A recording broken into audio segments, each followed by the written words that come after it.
La medicina ha tenido grandes avances. ¿Pero a costa de qué? Aquí algunos métodos de medicina experimental que fueron crueles.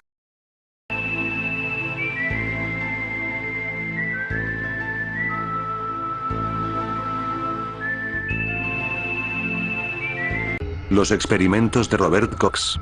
Fue un anatomista, etnólogo, médico y naturalista británico de renombre. Fue un distinguido profesor de anatomía. Los experimentos de Robert Cox.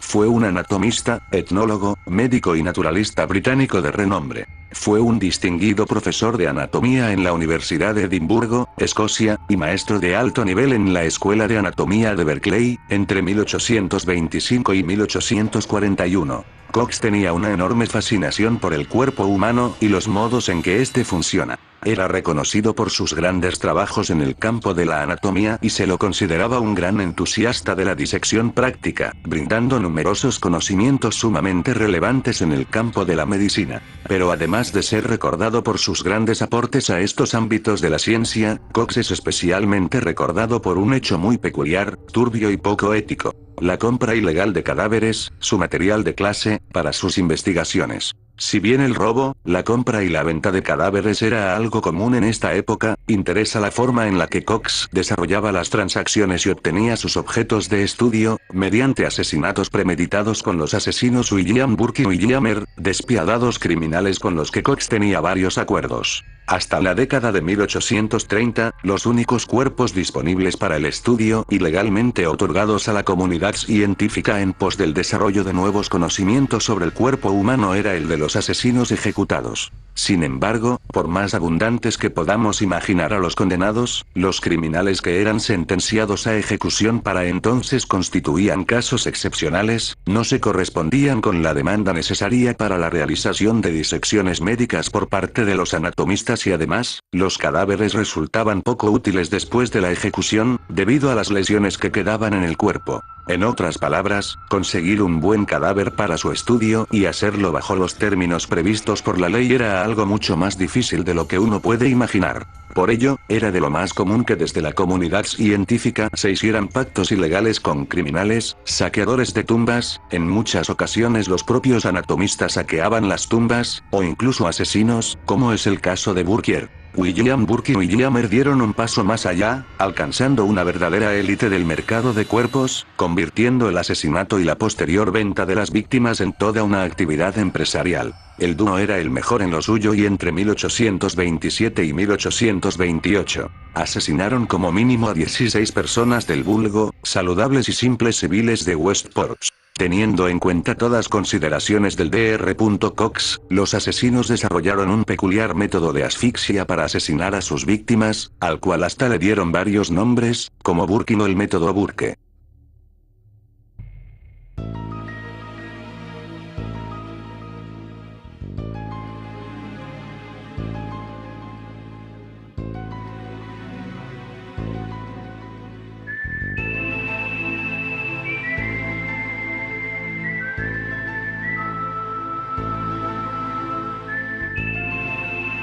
Brutal programa de experimentación científica desarrollado en Japón, en el cual se probaron armas biológicas en humanos y que, por su carácter tremendamente despiadado, tanta conmoción provocó a nivel mundial. Escuadrón 731. Se le llamó Escuadrón 731 a un proyecto de investigación y desarrollo de armas biológicas llevado a cabo en Japón, dentro del marco de la Segunda Guerra entre China y Japón, 1937-1945, y la Segunda Guerra Mundial, ideado por el terrible Shiro Ishii. De este modo, entre las décadas del 30 y hasta finales de la del 40, el ejército imperial japonés experimentó con el uso de las armas biológicas superdesarrolladas y diversas pruebas médicas en la población civil, especialmente en la de origen chino. Buena parte de la despiadada fama de crueldad e insensibilidad que tuvieron los soldados nipones a nivel mundial, en buena medida, deviene de estos lamentables sucesos, tratándose de uno de los mayores y más terribles crímenes de guerra en la historia de la gloriosa nación de Japón. El escuadrón y sus numerosas instalaciones estaban camufladas y ocultas en las regiones norteñas de China, desde donde operaban como una fuerza bélica, política e ideológica extrema que en un principio surgió como un contraataque a la propaganda comunista, pero no tardó en ampliar sus horizontes e intervenir en muchos otros factores de la guerra. Estas fuerzas, conocidas como los Kdai que muchos comparan a la Schutzstaffel nazi, promovió el ideal de supremacía racial japonés, el sabotaje político, el espionaje y entre otras tantas cosas, la nefasta experimentación con extranjeros. Cuando se realizaban experimentos médicos con humanos se utilizaba el nombre de Maruta, que significa algo así como tronco y que se aplicaba de forma sarcástica, ya que para las autoridades, las instalaciones no eran más que un aserradero del ejército. Bajo estos términos, la experimentación con chinos no tuvo el menor respeto por la vida ni por los derechos humanos. Entre las numerosas atrocidades cometidas por los nipones durante estos años, los civiles eran encerrados en numerosas fosas comunes infectadas de cólera, parásitos, peste bubónica, tuberculosis y fiebre tifoidea, entre otros males, para observar cómo evolucionaban en el cuerpo humano. Los distintos patógenos también se liberaban en las ciudades con las mismas finalidades. Algunas de las víctimas eran llevadas a experimentar temperaturas mínimas para determinar así cuál era el mejor método de congelamiento, se probaron distintos tipos de gases venenosos, se colocaba a los prisioneros en cámaras de presión, se les colocaba allí hasta que sus ojos salieran volando, y, entre otras tantas atrocidades, se los disecaba en vida. Quizás uno de los aspectos más intrigantes de estos crueles experimentos es que no se sabe realmente cuántos civiles perecieron tras el intenso sufrimiento de las pruebas. Aún así, se estima que la cifra seguramente supera las 200.000 muertes.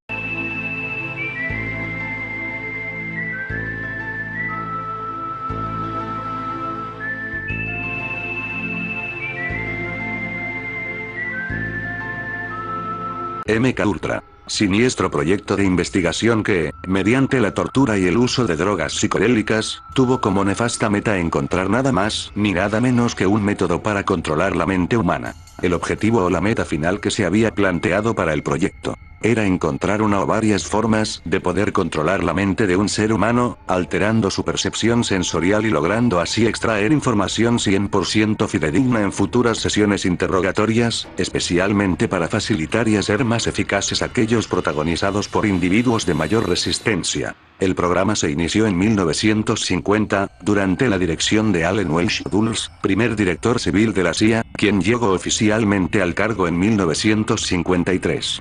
Dulles ordenó comenzar los procedimientos tras la designación del bioquímico y psiquiatra militar Sidney Gottlieb, director de la División Química de la CIA, con el objetivo inicial de formular una droga lo suficientemente potente como para obligar a cualquier ser humano a decir toda la verdad en sus interrogatorios. Durante todo este tiempo, para alcanzar los objetivos del programa, se realizaron numerosas pruebas con ácido lisérgico, LSD, choques eléctricos, distintos métodos de tortura, tanto física como psicológica, el aislamiento absoluto y maltrato verbal. También se menciona el estudio y la experimentación de la hipnosis durante la operación, sobre todo durante la década de los 50. En estos términos, uno de los objetivos primordiales era lograr inducir sentimientos como la ansiedad, mejorar los procesos de aprendizaje y desarrollar la memoria humana, todo mediante la hipnosis. Encontrar los reclutas que aceptaran participar de semejantes experimentos,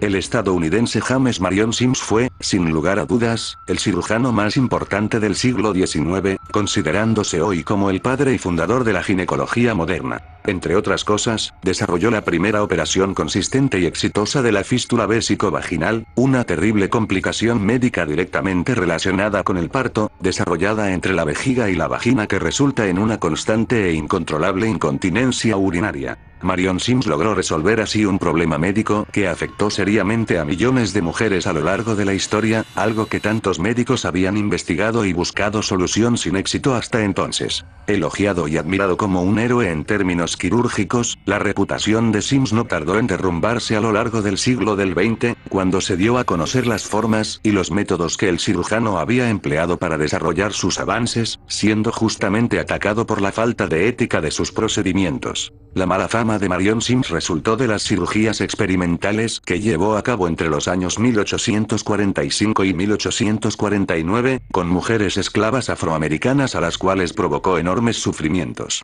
Las cirugías de Sims se realizaban sin anestesia, no solo porque para entonces recién se estaba desarrollando su uso en medicina, sino porque el propio Sims argumentaba que el dolor no tenía magnitud suficiente como para que el uso de anestesia fuera necesario, algo con lo que las mujeres no coincidían en lo más mínimo, aunque claro, tampoco eran escuchadas. Durante los 4 años que el cirujano experimentó con decenas de mujeres esclavas en un viejo hospital de la zona de Montgomery, Alabama, incalculables fueron los daños que provocó a sus víctimas. Algunas de ellas recibieron las cirugías en repetidas oportunidades, como es el conocido caso de una joven esclava llamada Anarcha, la cual sufría de un problema de fístula vésico-vaginal/recto vaginal y recibió 30 operaciones de Sims antes de que éste fuese capaz de cerrar los agujeros entre su vejiga y el recto. Ninguna de las cirugías practicadas por Sims fueron consentidas, las mujeres eran maniatadas a la fuerza y obligadas a someterse a los brutales y extremadamente dolorosos procedimientos experimentales de Sims.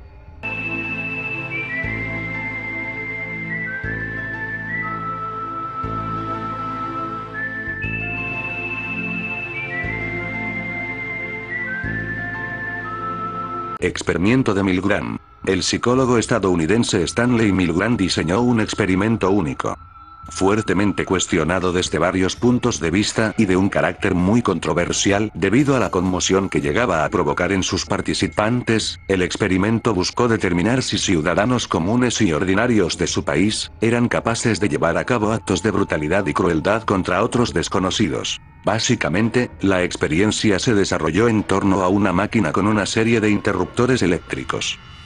Al activarse, el participante enviaba choques eléctricos en forma gradual, desde 15 a más de 165 vatios, que iban desde un extremo de la habitación hacia la habitación de lado, en donde un desconocido los recibiría en su cuerpo tras contestar equívocamente una serie de preguntas. Ello ocurrió